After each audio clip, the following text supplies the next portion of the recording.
Shabbat Shalom. Oh, you can't see me. Oh, yeah, it's because I have the. There I am. Shabbat Shalom. We are back. We're continuing on through the triennial Torah portion. For the feast last week, we went on a little trip to see the brethren over in Ohio. So today we'll do a combination of the two Torah portions that we from last week and from this week combined. Okay, so I'm going to just get this presentation started and we will go from there. Without hopefully any problems. Yeah. All right, Shabbat Shalom. Hopefully without any problems. Yeah, it should be no problem at all. Okay.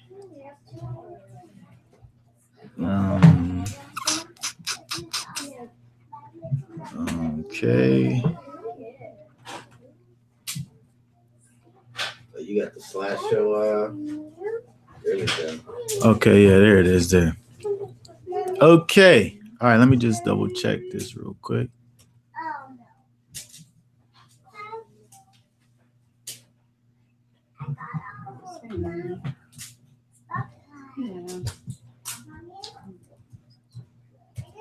Hold on 1 second. You sitting down for what, or you want to stay in here and play? And I'm running back and forth. Oh, okay, good. All right, so let me go back to this. I wasn't sure if it was.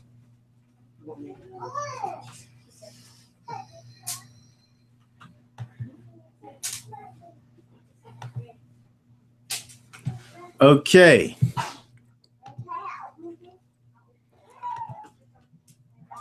All right. We are dealing with our weekly Midrash.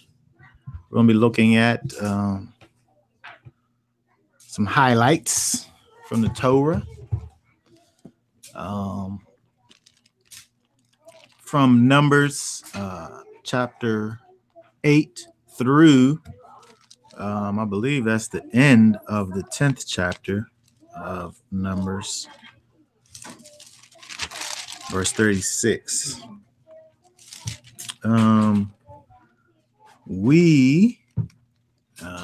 So we'll go through some things, that I thought were worth looking at within those two chapters.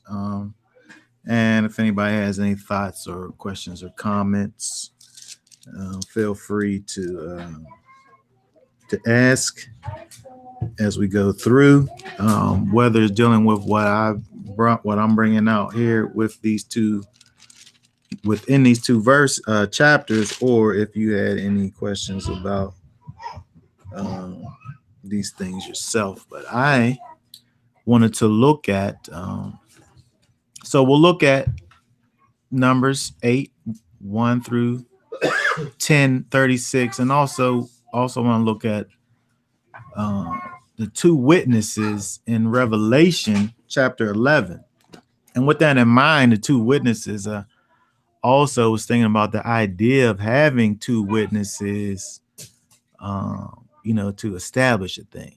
So we'll also see within these verses in Numbers where there's things are kind of coming in packages of twos. So we'll look at the two witnesses within the Torah portion, and then we'll see the end times two witnesses.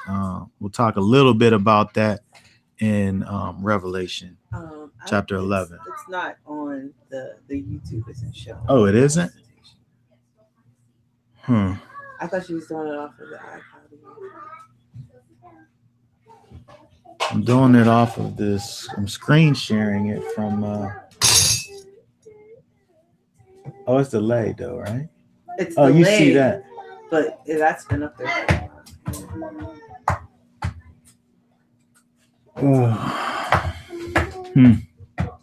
It's always something, ain't it?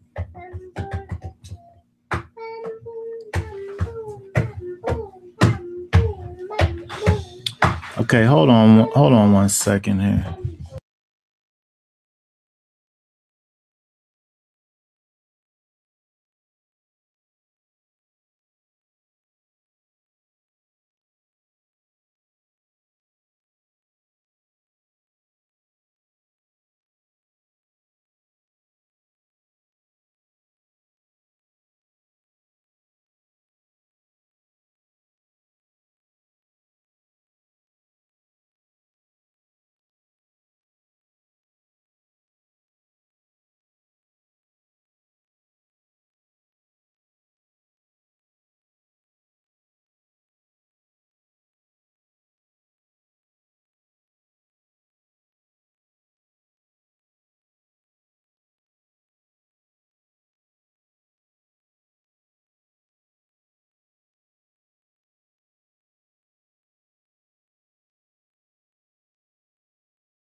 All right, we're back.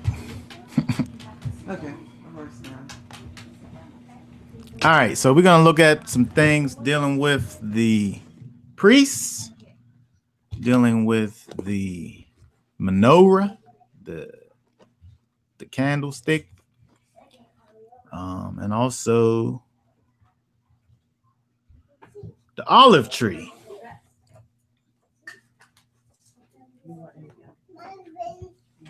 That's why I have those little pictures here.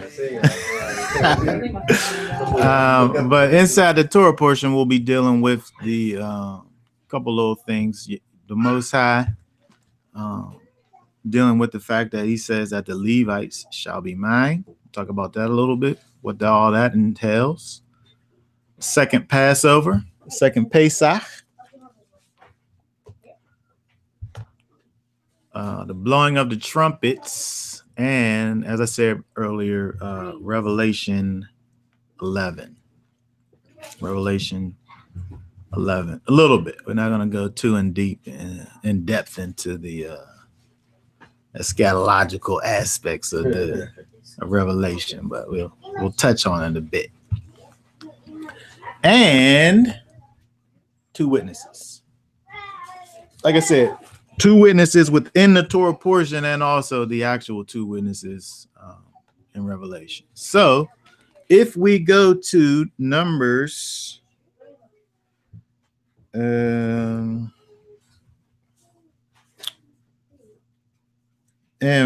we'll read, let's actually read from 8:1 to 14. Yahweh spake unto Moses, saying, Speak unto Aaron, and say unto him, When thou lightest the lamps, the 7th lamps shall give light over against the candlestick. And Aaron did so. He lighted the lamps thereof over against the candlestick. as Yahweh commanded Moses. And his work of the candlesticks was beaten gold, unto the shaft thereof, unto the flowers thereof, was beaten work, according unto the pattern which Yahweh had shown Moses. So he made the candlestick. And Yahweh spake unto Moses, saying, Take the Levites from among the children of Israel, and cleanse them.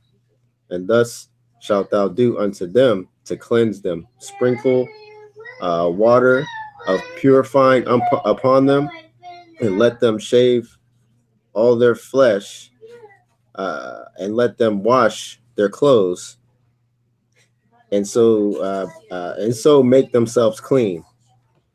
Then let them take a young bullock with his meat offering, even fine flour mingled with oil, and another young bullock shalt thou take for a sin offering.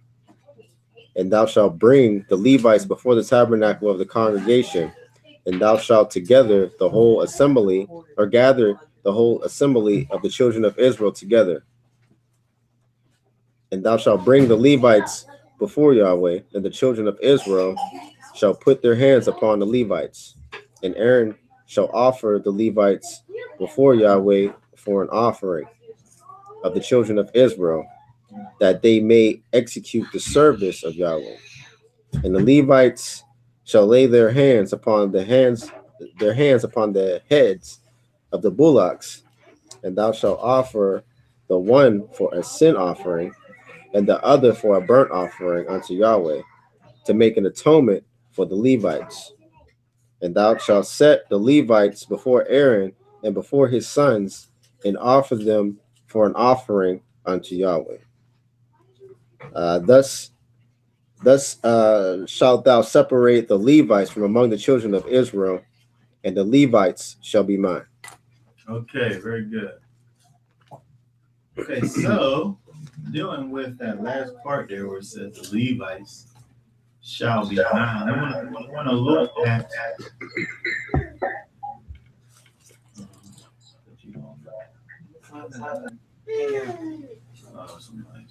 Somebody's got in here. we're going to look at we're going to look at Go back to the hangout there because you gotta present again. It's not presenting on you. It's like going back and forth. all right, hold on a second. Let me do this. I don't know what my mouse is.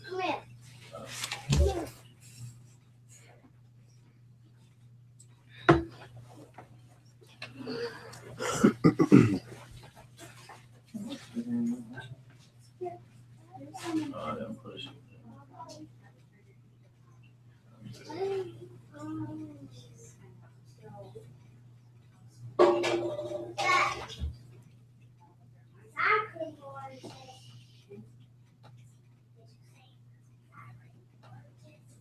Okay, all right, back again. All right, we're going to look at this cleansing with water purification. The idea of the priest being offered a microwave offering, and this thing that looks like sin transference from what we just read. Okay, so Numbers 8, 6, and 7 says, Take the Levites from among the children of Israel, and you shall cleanse them, and do this to them to cleanse them. Sprinkle water of sin offering on them, and they shall shave all their bodies, and shall wash their garments and cleanse themselves. We want to look at that word cleanse. That word that's translated as cleanse, which is tahar. Tahar. Same word is clean. Right. So there's a different aspect of you dealing with the aspect of being clean, or the aspect of doing what is necessary in order to clean, which would be to cleanse, right? To be bright. That is, by application, to be pure, physically sound, clear, unadulterated, Levitically uncontaminated, morally innocent, or holy. To be, make self, pronounce, clean, cleanse, self, purge, purify.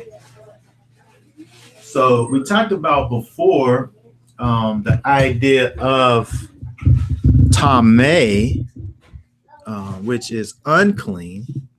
This, of course, would be the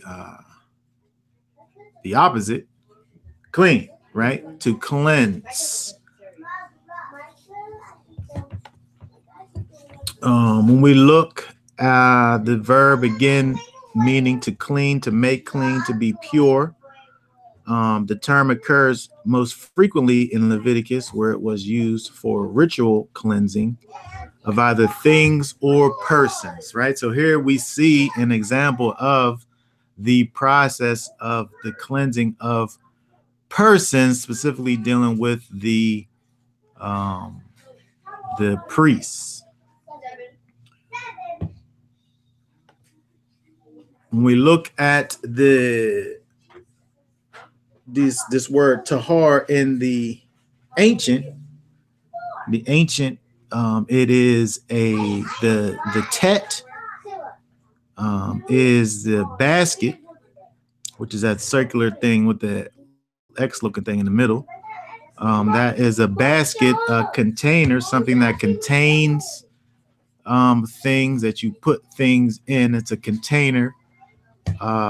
The man with his arms raised has the idea of breath. So we can think about breath or air, and the man's head, right? So again, if you remember Tameh being the basket of water that is stagnant, right? It's just a water. If I take a bucket of water and fill it up and sit it outside, that's, that bucket of water is going to be the nastiest thing out there in a couple of days. Stuff growing in it, little eggs, little bug eggs and junk all in it. It's nasty. It's stagnant, right? So tahar being the opposite, it's a basket of air, right? It's a basket of breath. Breath is life. It's a basket of life. It's exactly like that. Your lungs is a container of air, right? So when we look at this idea of tahar, or which is translated as pure or clean, it's this, again, looking at the pictures, it's a container of air. Tahar. I was saying it's like a container of like life, breath. Breath is life. You can look at it as a container of life for man. So again, looking at this tahar, it's dealing with this cleansing, ceremonial cleansing. There's no soap involved, right? They're not getting soap and washing their bodies with soap. It's just water. And when you're doing this thing, the Most High is saying that you're clean. So in that regard, it's, we're calling it this ceremonial cleansing, right? Okay, so continuing on, it says sprinkle water of sin offering. So one of the things that they're doing here to cleanse the priests, to cause them to be clean, is to sprinkle this water of sin offering on them. So we want to look at that word sprinkle, which means to spurt or to be sprinkled. Nazah.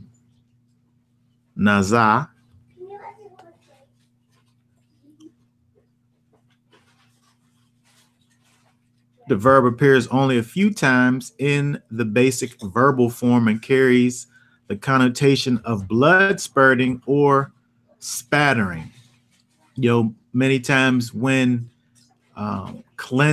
different cleansings are going forth, there's blood splashed. When you think about what happens on atonement. They take blood and they sprinkle it on the in the most holy place. He goes in there and he takes that blood with him, and he sprinkles it. When we think about this word sprinkle, we see it used over in Isaiah 52 and 15, where it is referencing the Messiah that is to come. Speaking of at that time when it's written in Isaiah, the Messiah that is to come, where it says, he shall likewise sprinkle many nations. Sovereigns shut their mouths at him, for what had not been recounted to them they shall see, and what they had not heard they shall understand. Again, so when we think about this sprinkling, it's not just the idea of I always think about the couple of times I've been to these different places and got sprinkled in the congregation. You go somewhere, like going around, and this guy had like a little bowl when he was going around. That's what I'm saying. He got you good, like all my pages. I got my book open, and he's, you know what I mean. So, but the idea of the sprinkling, it has a connotation, has a connection to atonement and cleansing. So it's a literal sprinkle, but it has that connotation of atonement. So they're taking this water of sin offering, which when you look at that in the King James, I think it literally says sin offering, but that offering, I believe, is italicized in Numbers chapter 8.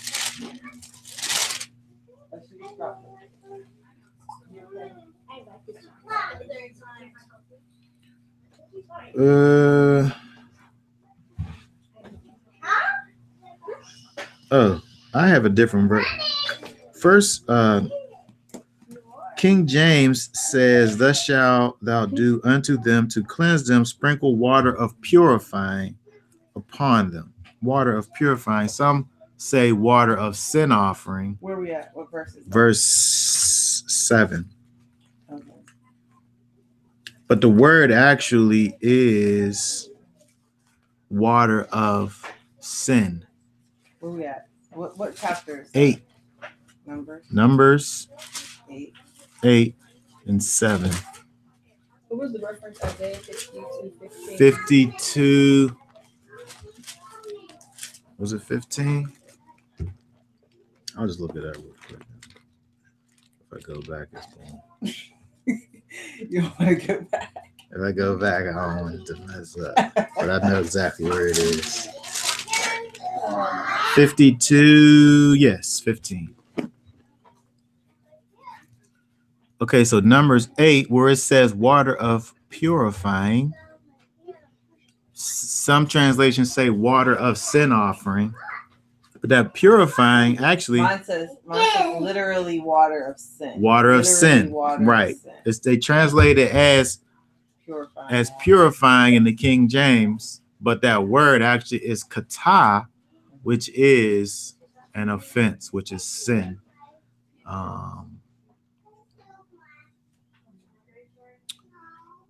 So, I mean, I see how they could translate it as purifying, because with the thing that you're doing is actually taking care of the sin, right? That's what's being taken care of, is the sin, is the transgression, is whatever offense there is, that thing is being cleansed by this water. Now, when you look, the various commentators, when they talk about this water, because it's kind of non-specific, it just says the water of sin. It doesn't really say if they're dealing with the water from the laver or, some other water. If it's if they took some of that red heifer water or whatever. It's non-specific when they're describing it within the verse. but the idea is that there is this water cleansing that's going on, that's dealing with the sin. That there's a purifying action that is going on, and the means by which this is being done is again this by this water. So this is the Levites coming out of their vow. This is I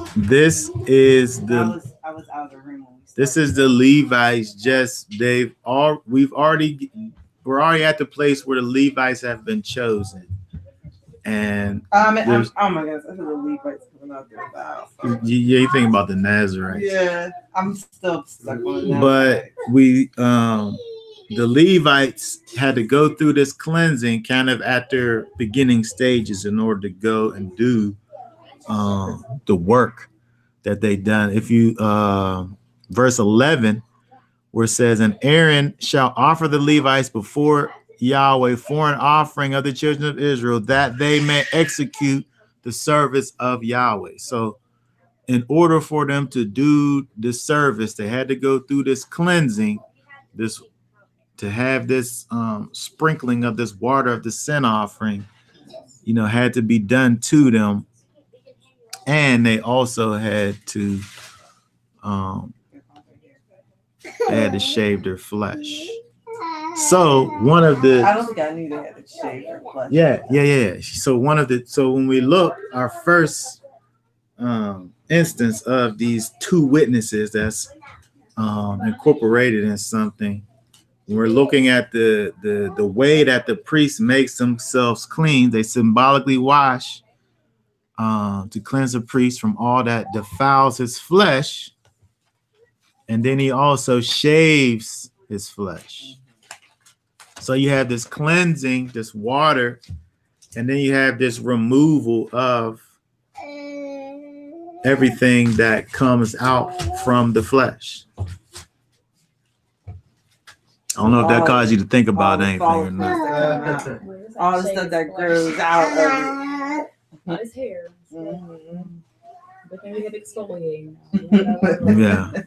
I mean, well, it says flesh. You assume that it's dealing with it's not like you taking some what's that stuff called, the epidermis.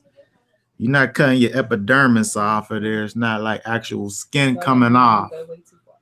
But they definitely are shaving their whole flesh. So they shaving the hair off. They shaving everything off. Yeah. Even the beard. Yeah. They start over. It's like a reset button. Oh, okay. So start over. Yeah. That ain't a constant. No. That ain't a yearly. No. That's all right. No, in order to like, it's kind of like an initiation thing. When they begin, like the army go. You start from scratch. Yeah. Because they had specific commands not to actually shave. Right, that's what I was thinking. Yeah, but when you're dealing with the cleansing, when you're dealing with going from tameh to tahar, when you're going from unclean to clean, you have that transition point, where they're beginning. They can't even operate in the office of a priest without going through these processes. So so it's a one-time thing that they would go ahead and shave their flesh. So you have that removal of all the things that come. I'm trying to kind of just push you along here. They got this removal of all of this stuff that comes out from the flesh in order for them to go into this this occupation of the priesthood. I guess I don't make nobody think about nothing. So I'm just gonna go to the next one. Wait, it made me think about What? Go ahead. I mean, when I hear about that, it's like you like now when we, for instance, like a baptism, like when you shed off the world and you rededicating yourself, Mm-hmm. to Yeshua, Yeah. and that's what make Ethan about. Yeah. Okay. That's good because you have the idea of the washing, the water that's involved, and what's symbolically happening is you're actually killing the flesh, right? So you're killing the flesh and being raised back up, a new being. So you have the idea of the washing, but then you also have the idea of the removal of those things that come out of the flesh. Like in the physical, it's the hair, right? You're cutting the hair off. Yeah. But thinking of it from a spiritual perspective, the acts, the works of the flesh is those things that you're supposed to be leaving down in the water, right? When we no longer walk according to our carnal mind, we're walking according to the mind of the spirit. So we can see that kind of parallel for us in what is going on with the priest as he's entering into his occupation. You see the water cleansing, and you see the flesh removal, the removal of that which comes out of the flesh, and I think that's because which is the hair. But they're supposed to be the representatives of Yahweh to the people. That is what they are. That's what they are. You can't be walking around in your flesh. No. You're supposed to be representing the Most High. Right, exactly. Okay. I love that with my kids. I can't be, all in my flesh if I'm supposed to be representing a certain way to them. Yeah, sometimes they just make it impossible for I'm like, yeah. Come out. That's a daily shade. Yeah, that's a daily. I gotta wake up and be like, okay, remove all of this stuff. Okay. Okay, so we got a bonus, 2 witnesses. We got a bonus here. If we look at what verse is that?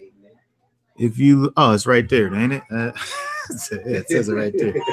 Numbers 8 and 8, and shall take a young bull with his grain offering of fine flour with oil, while you take another young bull as a sin offering. So we have these 2 bulls. The priest is going and he's bringing as an offering these 2 bulls. He's taking this one young bull with his grain offering of fine flour mixed with oil, and then he's taking another young bull as a sin offering. So he has 2 offerings, 2 bull offerings that are going on here in verse 8. Again, part of the thing that's going on in this cleansing process, the way that he's able to make himself clean. He's bringing these 2 bull offerings, which the priests are the only ones that are obligated to bring a bull offering. It's like the most, it's the highest offering that you would bring would be this bull. Bulls are brought for the priests, and bulls are also brought for like a congregation, for like a collection of people. Like an individual is not like bringing a bull as an offering, because it was something that was like, it was pretty major, as you say. Yes. Okay, that was just a little bonus, 2 witnesses, right? Okay, so let's look at verses 10 and 11. And thou shalt bring the Levites before Yahweh, and the children of Israel shall put their hands upon the Levites. And Aaron shall offer the Levites before Yahweh for an offering of the children of Israel, that they may execute the service of Yahweh. That's 10 and 11.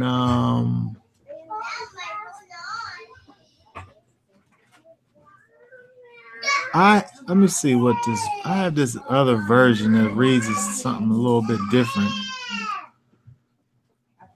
The scriptures version says in verse 11, and Aharon shall wave the Levites before Yahweh a wave offering for the children of Israel, so shall they be for doing the service of Yahweh. So it's not just an offering. It's not just an offering that is being It's just not an offering that they're bringing the Levites as. Is they're bringing it as a wave offering. I don't know if that's going to even reach.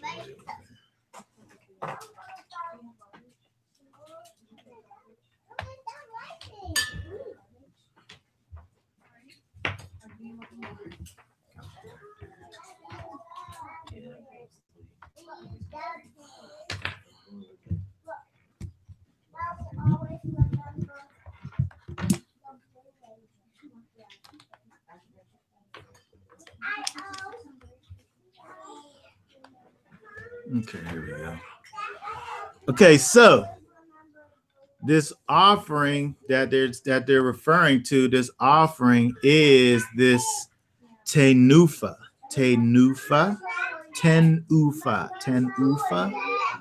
a brandishing and threat, brandishing. Somebody brandishes a weapon. It's kind of like if you got your little shirt and you pull your shirt up and you let them see the little handle sticking up.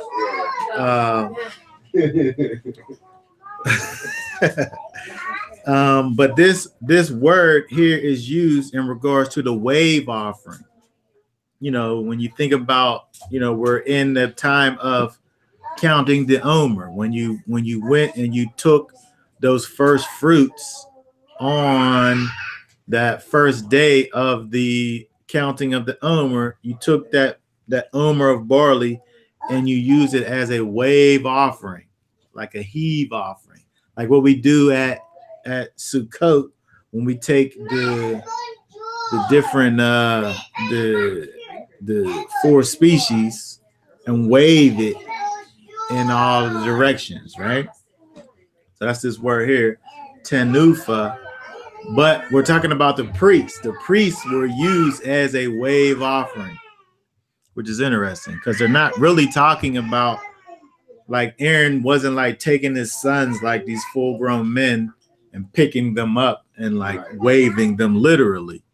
But it's just giving you the idea of, what you do when you lift up that offering up to Yahweh. Is kind of as if you're the priests were being lifted up, dedicated unto the Most High, as you would do the wave offering. So it's just giving you that picture, not literally meaning that they were like, picking up people and waving them physically.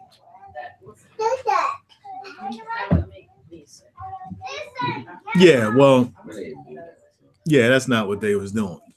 Because again, in order to be a priest, right, you had to even be 30. So it wasn't like lifting up a 10-year-old. It's not like the same as lifting up a full-grown man and waving them around, right? So but it's just giving you that idea there of this, the offering unto Yahweh.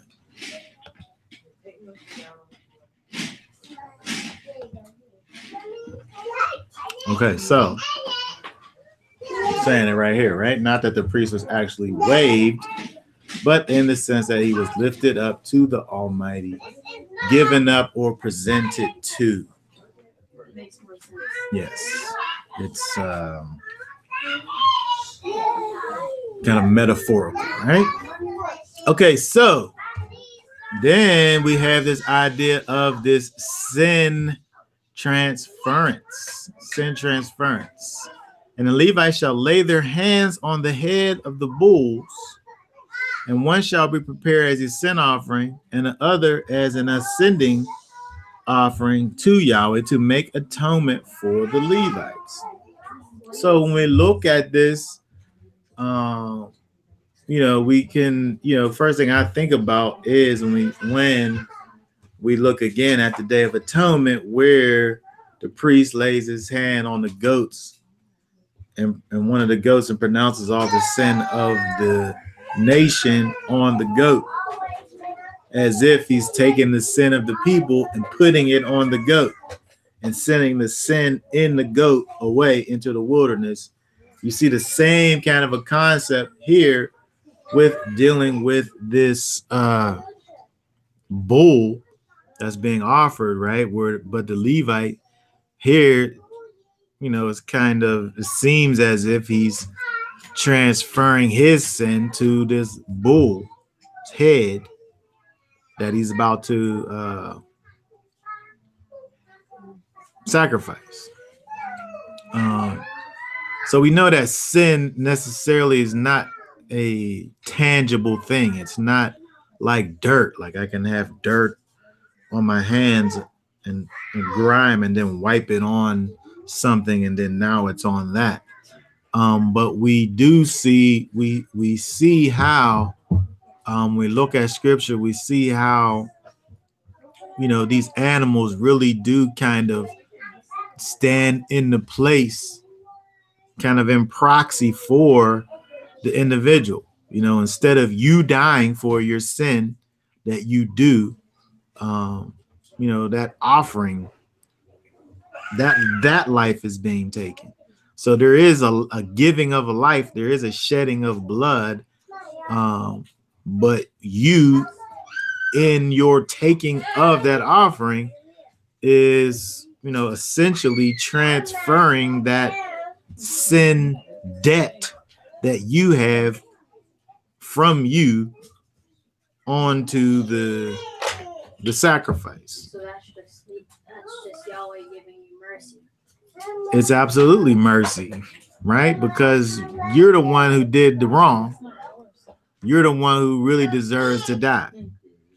So when we have these people who talk about grace as if it's this new thing that just came out in the so-called New Testament, grace just came out. Grace is from the beginning, right? Because when you sin, the wages of sin literally is death. You deserve to die when you sin. Well, when you do a sin unto death, you deserve to die, because all sin is not unto death. But when you do a sin that is unto death, you deserve to die. But the Most High came up with this thing that kind of looks like this sin transference thing, where you can take your sin and put it on this other entity, and then that thing can die for you. Yeah, that's mercy. Mm-hmm. Yeah.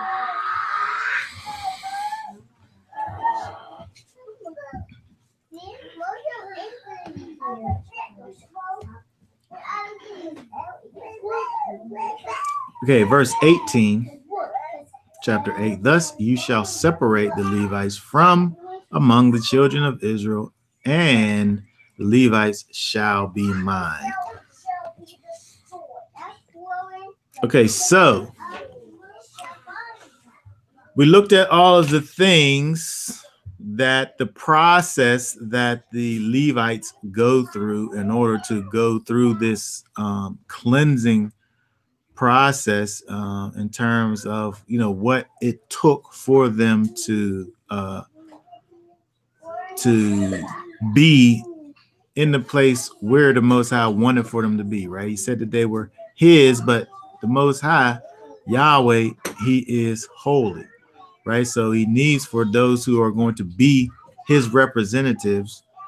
Again, like we were saying, the priest being to the people, that the representatives of the Most High to the people. So they have to really walk around, and they have a higher standard than the regular people, right? So we saw a little bit of that in those verses. All right, so if we keep going, we see, hold on, where it talks about the second Passover.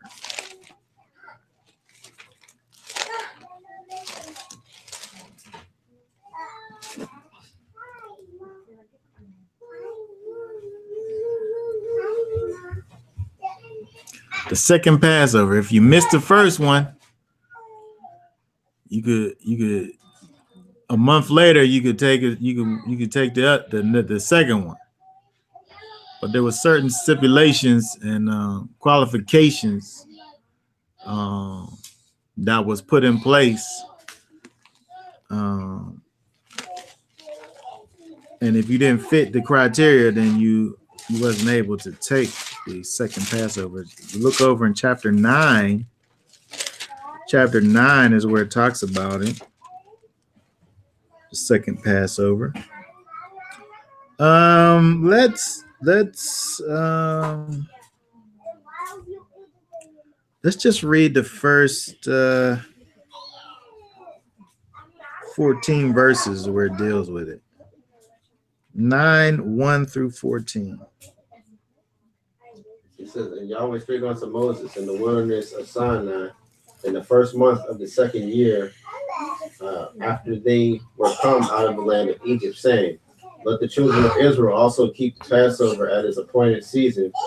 In the 14th day of this month at even, ye shall keep it in its appointed season, according to all the rites of it, and according to the ceremonies thereof shall ye keep it. And Moses spake unto the children of Israel that they should keep it, that they should keep the Passover.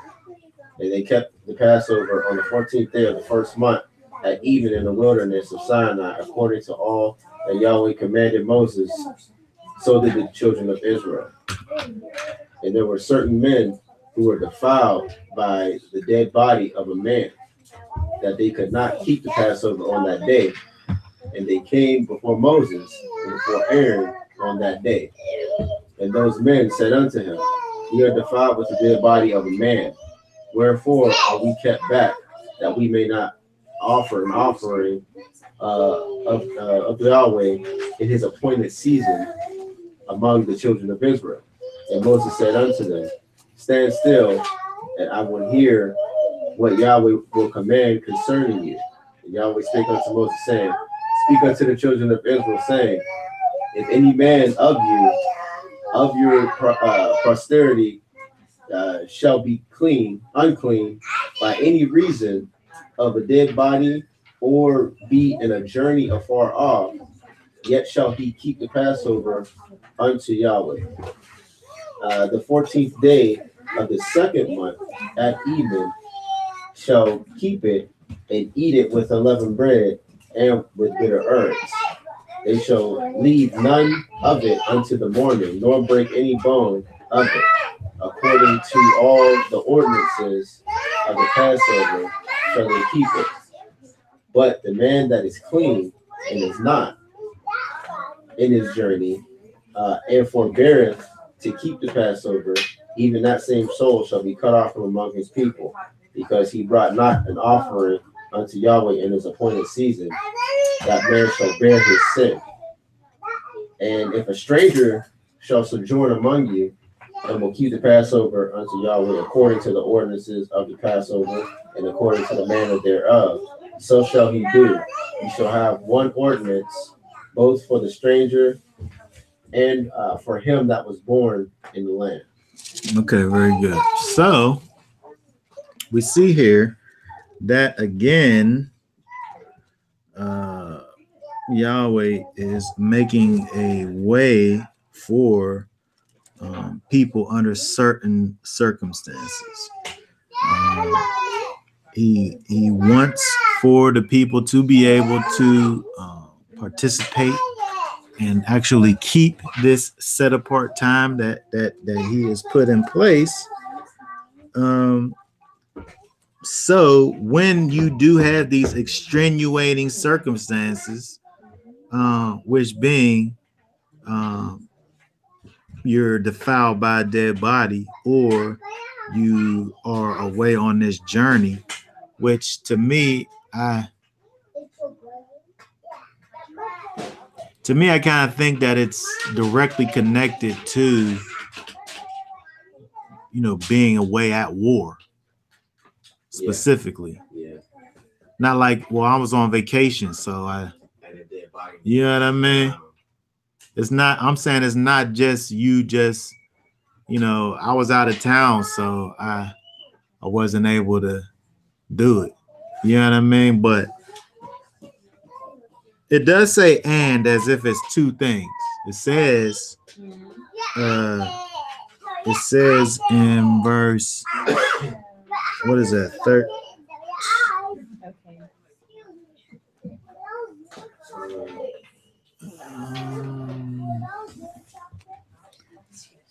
There's no 14. excuse. Yes. No excuse. Okay, let me just see what verse it says it in, because it seems like it does make it of 6. And there were certain men who were defiled by the dead body of a man that they could not keep the Passover. Oh, that was their specific situation. And then the law says, if you go down,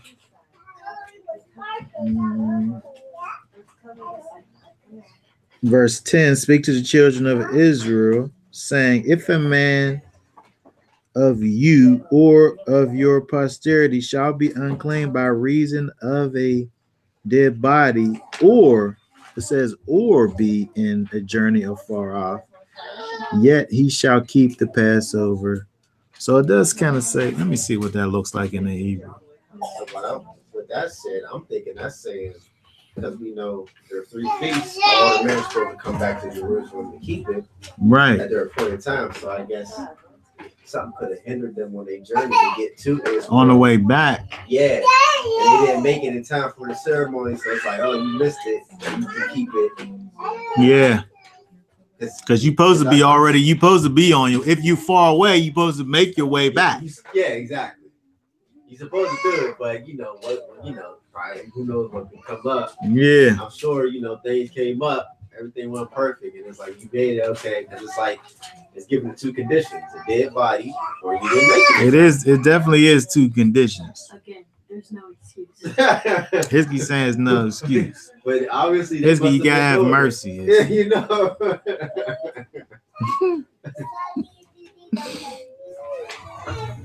They horse could have died on the journey. You never know. You never know out there. Yeah. So he's giving you the journey. He wants you to come back. Yeah. He wants you to come back and present your offering at that time that you're supposed to present it. But he gives you that as one of the excused absences from reasons, potential reasons from Passover. Yeah. And the other one being a dead body, if you're defiled by a dead body.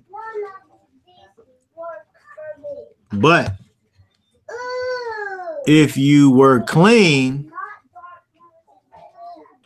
and not on a journey, so you didn't go nowhere and you're clean, you don't have a second Passover.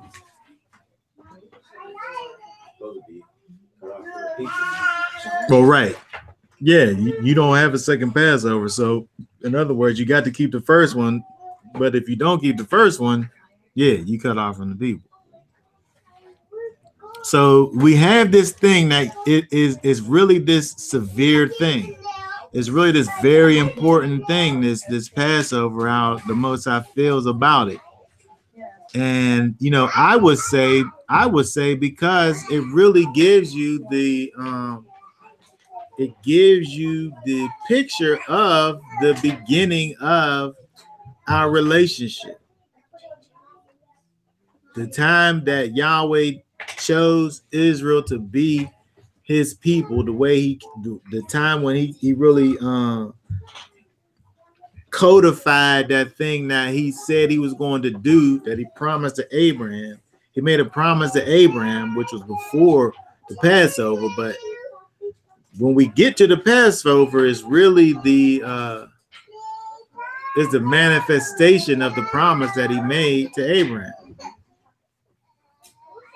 That he was going to have this set apart people. So it's really this important thing. So if you're clean, you need to be taking the Passover. And I to this day really haven't really been able to make a clear distinction between cut off from the assembly, like being sent away, or being dead, because either one really could apply. If you're cut off from Israel, you could either been cast out or dead. Yeah. It could really be either one of those things. Yeah. Yeah. Either one is, fits in this idea of being cut off from among your people. So if you're not dead, you're as good as dead. Pretty much, that's what it seems like. Because it's like if you cast out from among your people, I mean, I don't know. It's interesting because you got Israel who lives in different lands, different parts. I guess they just wouldn't keep the customs. But if you don't keep the commandments, it tells you this blessing and a curse. So now I guess then you curse now. Those curses will start to come on you now. Yeah. Well, yeah, that's what I'm saying. Well, that's what I'm saying. It fits. If you think about being cut off from among your people, it could either really be dead or just like separated, like not connected to. Right. Just like how we do with people, say stuff like, you're dead to me. I've never said that to anybody, but I could imagine somebody probably could have said that about me. But being cut off from among your people, I'm just saying, it's kind of multifaceted. But the point is that this time is this very important time, Passover. So much so that he made it so that if you missed it with a good reason, we'll give you a second chance. Right. Right. But again, if you don't have a good reason, you're cut off. Like a bad excuse. Right. How sometimes you have bad excuses for something when I'm asking you about what you did, and you say, "Yeah, that man." You give a reason for something that wasn't even asked. Right. Okay, so another thing we see in these portions here, if we go over to chapter 10, we see the blowing of trumpets. We see various movements of the people by these different little toots that happen, with the blowing. So let's look at chapter 10, 1 through 10 is where it talks about it. Chapter 10, 1 through 10. Numbers, right? Numbers, still numbers, right? And Yahweh spake unto Moses, saying, make these two trumpets of silver, of a whole piece shalt thou make them, that thou mayest use them for the calling of the assembly, and for the journeying of the camps. And when thou shalt blow with them, all the assembly shall assemble themselves to thee at the door of the tabernacle of the congregation. And if they blow but with one trumpet, then the princes, which are heads of the thousands of Israel, shall gather themselves unto thee. When ye blow an alarm, then the camps that lie on the east parts shall go forward.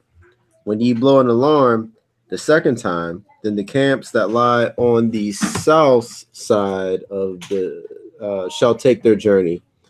They shall blow an alarm for their journeys. But when the congregation is to be gathered together, ye shall blow, but ye shall not sound an alarm. And the sons of Aaron, the priests, shall blow with the trumpets, and they shall be to you for an ordinance forever throughout your generations. And if ye go to war in your land against the enemy that oppresseth you, then ye shall blow an alarm with the trumpets, and ye shall be remembered before Yahweh your Elohim, and ye shall be saved from your enemies.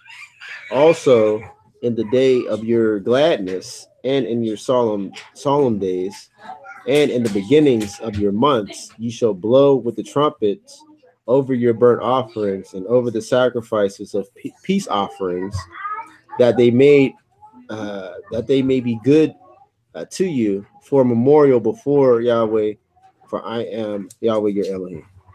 Okay. All right. So we see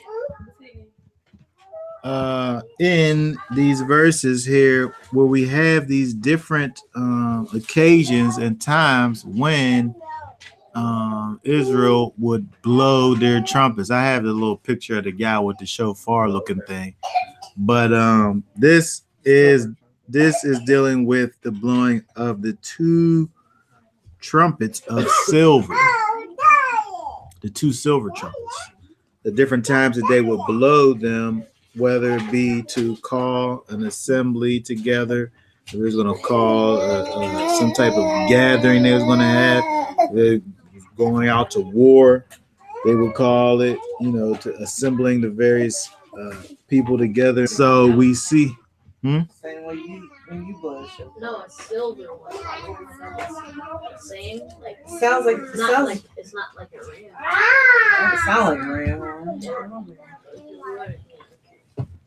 Don't you think when you blow to the brass trumpet, it sounds like a shofar? It's the same type of sound. Your regular trumpet. Yeah.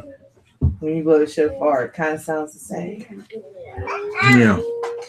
Well, but the thing is that here we're dealing with different types of sounds, like how you can make the little different sounds with the trumpet. So that's what they was doing in terms of they had it. That you knew if you heard one particular sound, you was going to do this, or if you heard this other sound, you was going to do that, right? I can't remember his name, but at least he told me all the different sounds. You remember what they was? Some of them. You don't. No, Yeah, some of them. Okay, so that's what we see there in terms of this blowing of trumpets. So, you see verse 10, you blowing it for gladness, you blowing it for solemn days, you're blowing it for the beginning of your months, you're blowing it for burnt offerings and sacrifices and peace offerings and all these things. It's giving you all these different things that we would blow these trumpets for, which we don't have any army, so we're not blowing them for wars anymore, but Yeah. okay, so that's that. Two witnesses. Let's see here. Oh, we're off to Revelation, huh? Does anybody have any thoughts or questions or comments about things, anything in the Torah portion before we look at Revelation?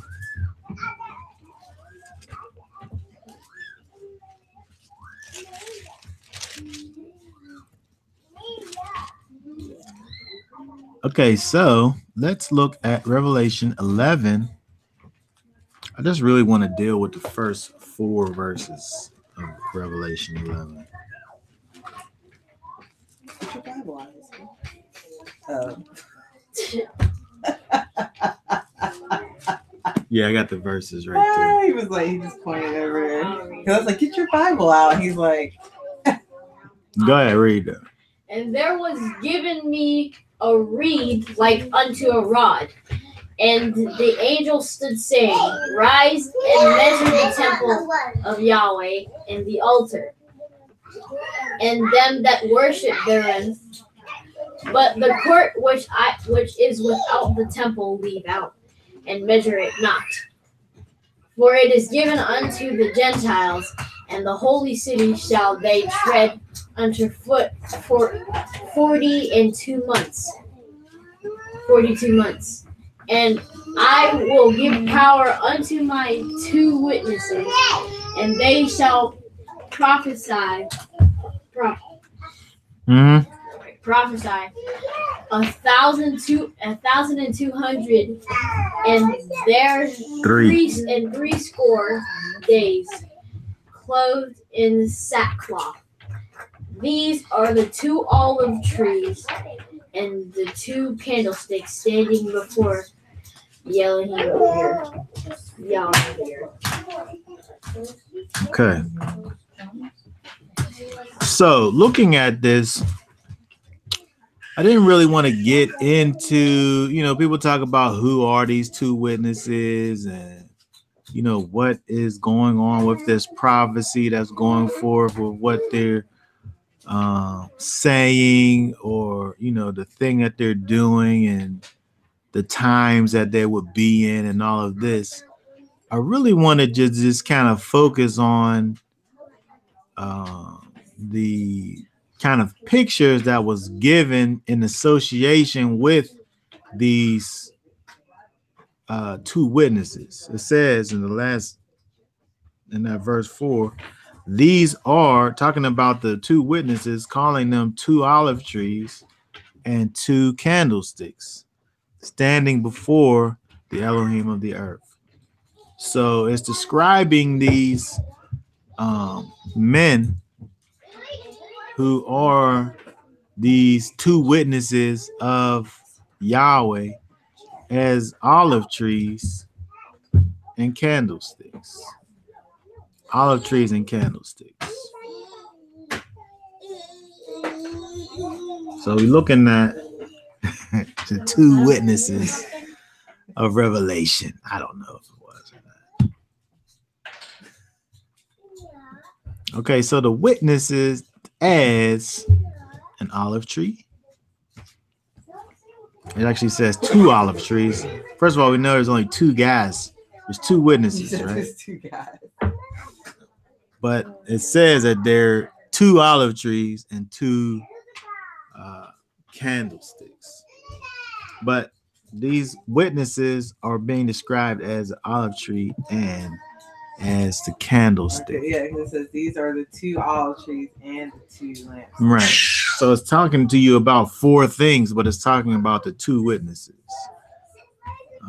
Which again, I really just want to deal with the imagery that is putting forth. So let's look at the olive tree. Let's just talk about the olive tree in general, actually.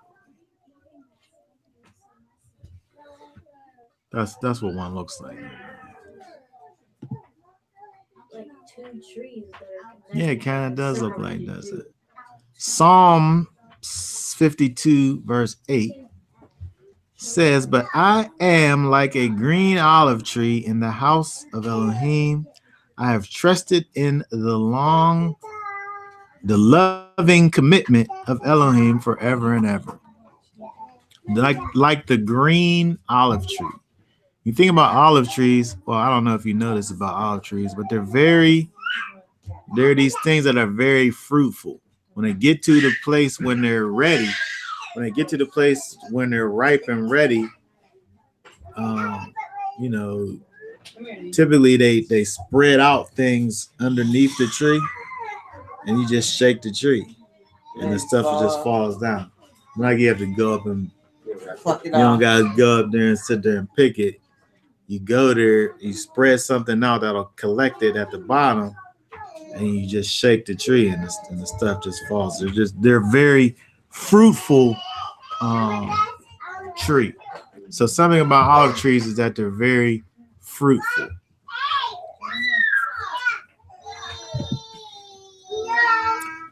Look, let's talk about that right here. Look, Isaiah 24:13 says, for thus it is to be in the midst of the earth among the peoples, like the shaking of an olive tree, like the gleaning of grapes when the grape harvest is done. So like with grapes, you got to go out and cut the grapes when they're ready to come off. So there's gleaning involved in the harvesting of grapes. There's cutting that's involved in the harvests of grapes. But in the harvest of a tree, It just needs to be shook. It just needs some agitation. It just needs some movement for the harvesting of that fruitful tree. Why did they say keepers? It's just how you would probably just say people in today's topic. Old English. That's interesting. The shaking of the olive tree. Yes. I would love to do that. Just shake it. Well, unfortunately, because of the climate that we live in, olive trees don't really grow well in this type of climate. You got to move down south in order to. That's like a year-round tree, huh? Yeah. It'll just straight die. Yeah, it's too cold. Yeah. That's we don't belong here. Just all of the trees and things that grow plentifully over in the land, where we are here, you can't grow them outside. So when I get me some land, I'm gonna have I gotta build a greenhouse. I gotta build a greenhouse so I can control the temperature. Yeah. And then I can. No, she don't have a green I'm terrible thumb. at plants. Yeah. Plants for me, they'll just die off. There's no point in putting them in my custody. I plowed that place. Okay, so Hosea 14:6 says, "His branches shall spread, and his splendor shall be like an olive tree, and his fragrance like Lebanon." So when we think about the olive tree and the things that's associated with it, we just talked about the splendor of the tree, right? It's this beautiful and fruitful tree. Again, it has all these fruits and things on it, but you don't have to go and cut them or pick them. It's so much on there, and they grow that when you shake it, they fall down. It's this thing that's plentiful. It's this beautiful thing. The tree has fatness and richness. When you think about the fruit itself is actually full of lots of different kinds of nutrients and things inside of this olive. Well, we're not talking about grapes, we're talking about olives. So it's this thing that's rich and beautiful, and the tree is fruitful, and you can make oil with it, right? You make oil with the olives. So you think about these things, all these things that are incorporated in what, just in looking at a tree, an olive tree.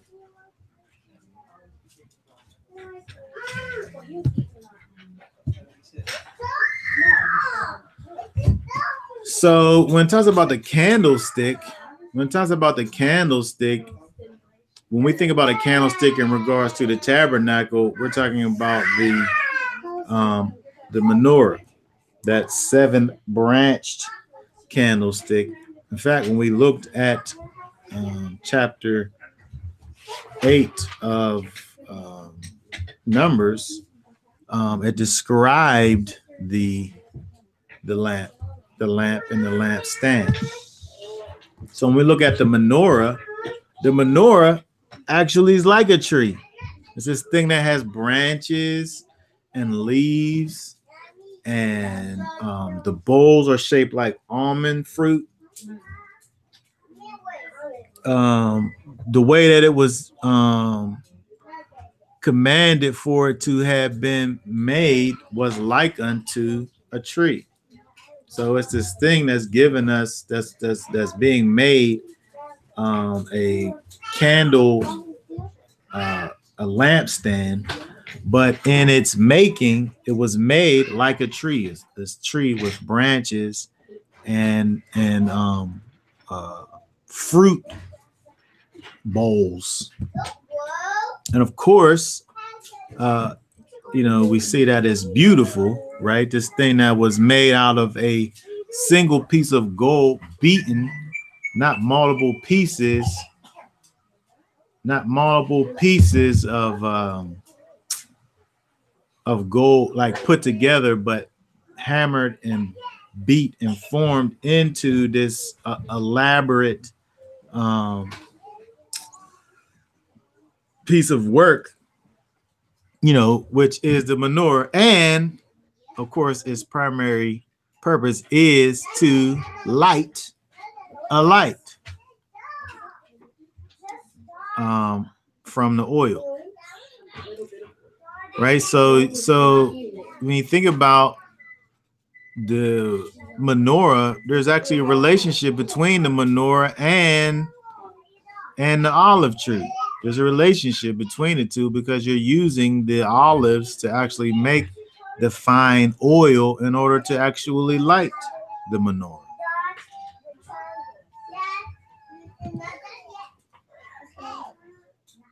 All right, so we got two witnesses here, right?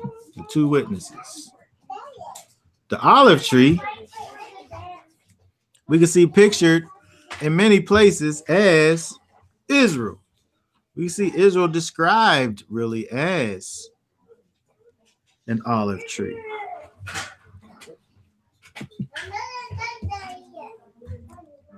The candlestick, when we see in Revelation, when the revelation that John received, the candlestick that he saw was a picture of the assembly. It was a picture of those that were followers of Yeshua. All right, so let's look at this thought here, this idea of the olive tree being Israel.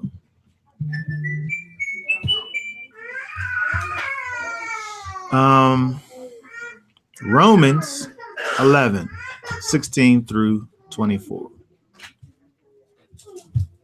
Romans 11, verse 16 through 24.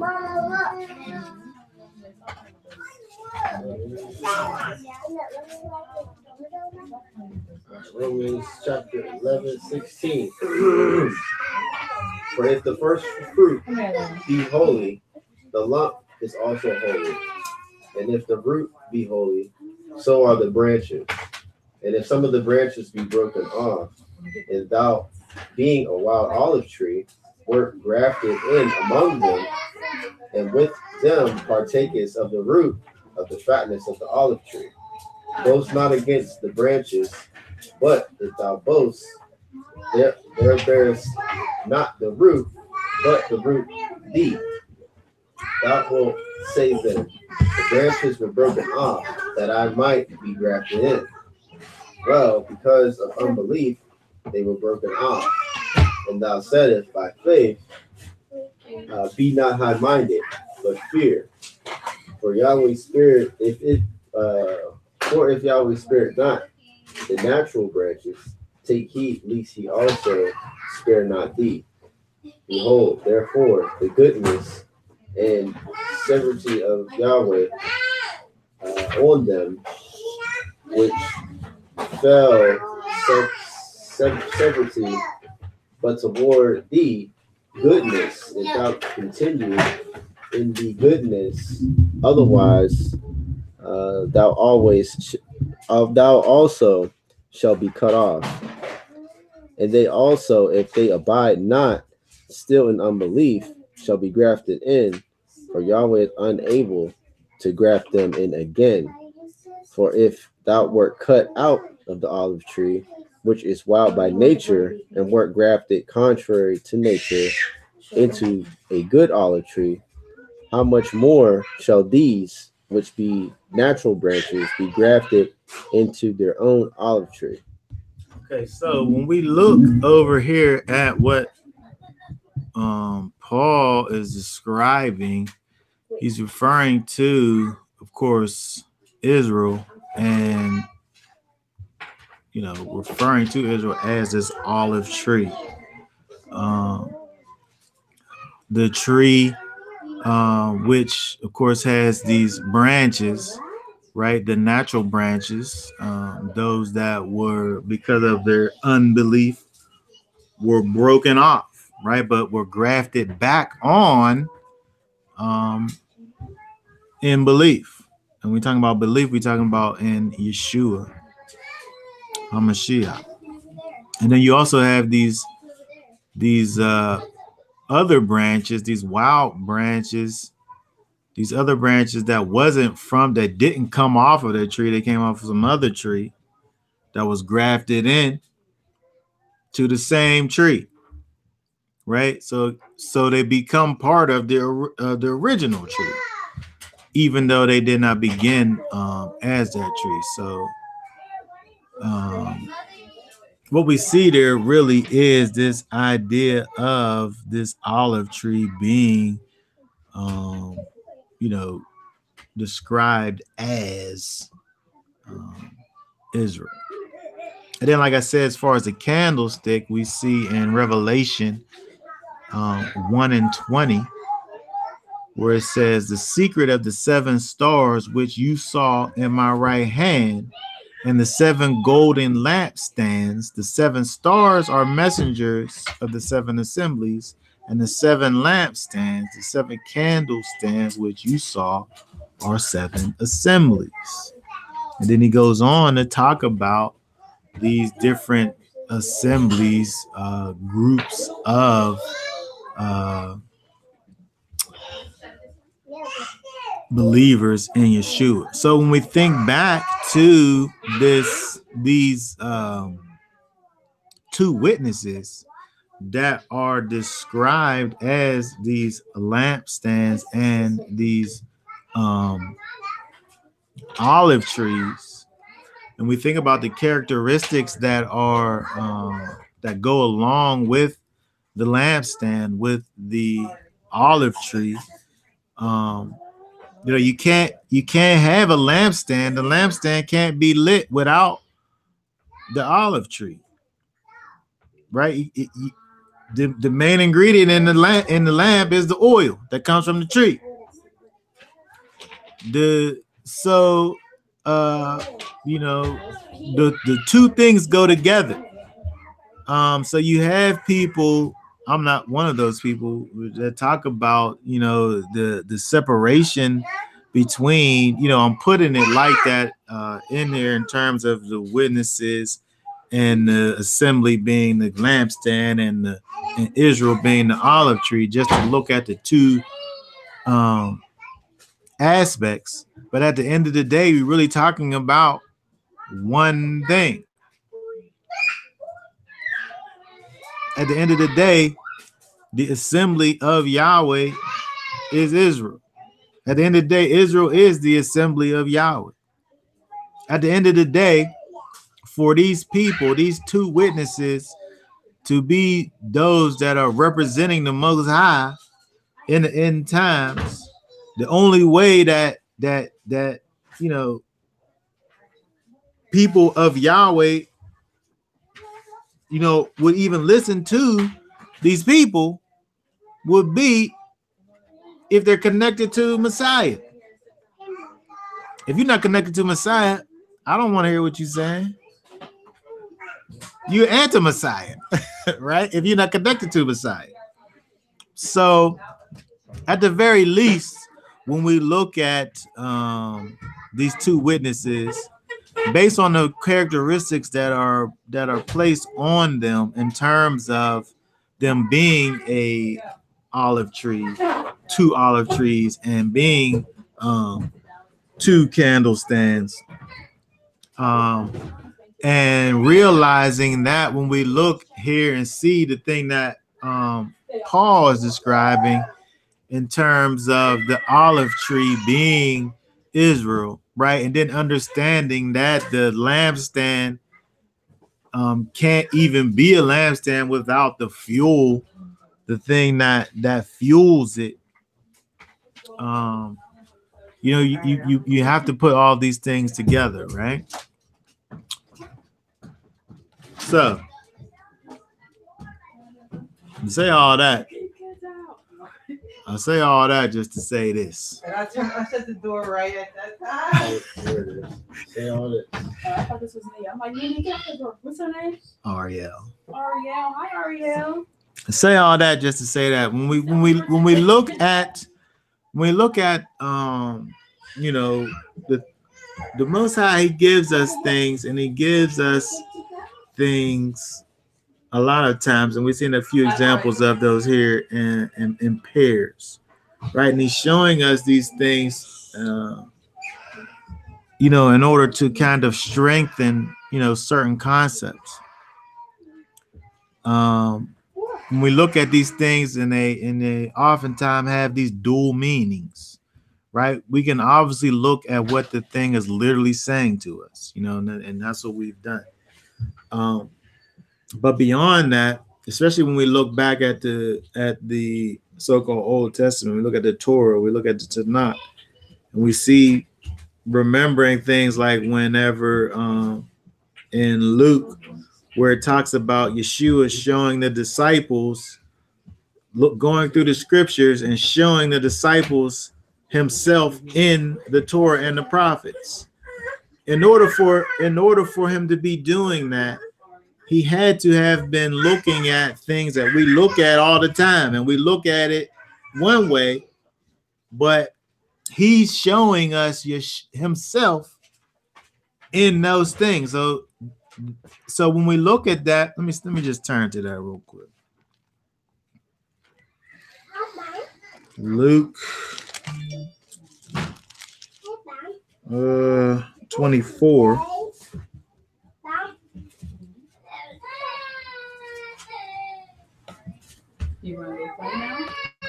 Let me turn this off here.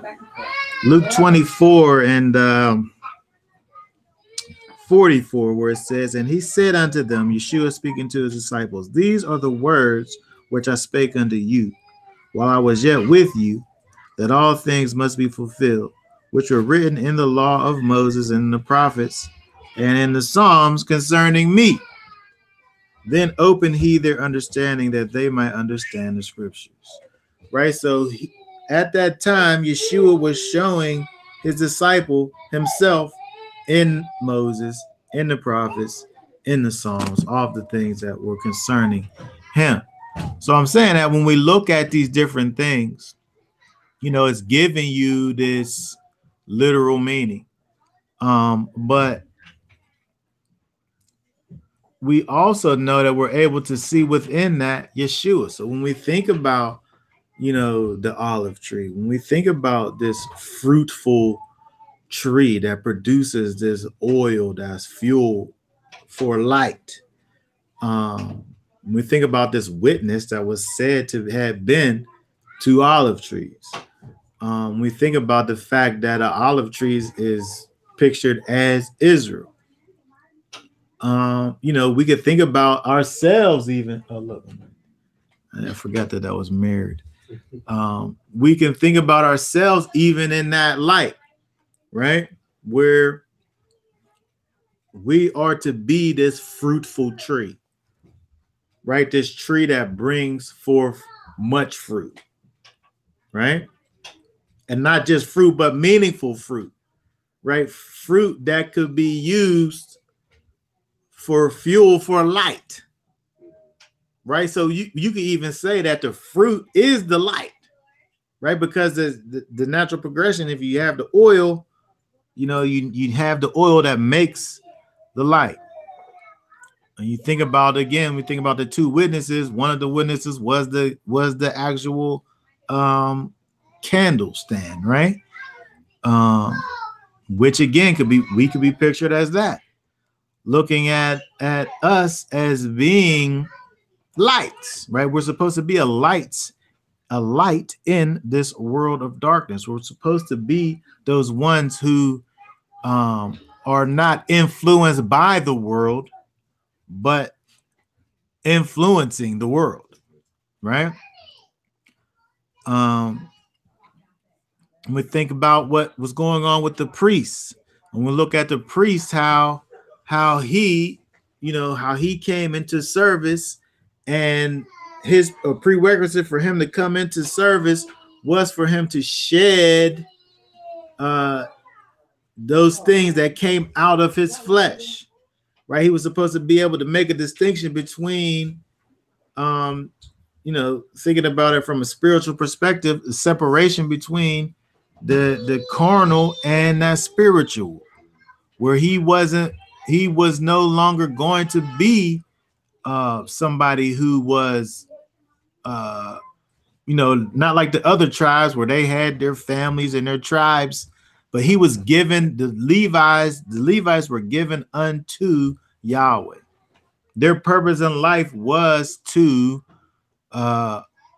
walk in and lead in the Most High's law, statutes, and commands. So again, we as a nation of royal priests, right, or can be in the same boat. So again, all of these things we could look at and see within these this portion that we were looking at. Does anybody have any thoughts or comments, questions of any kind in regards to anything we talked about or anything else for that matter?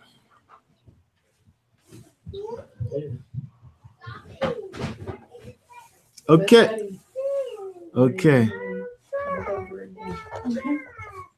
All right. So if that's the case, I will go ahead and stop this broadcast for now. Till next time.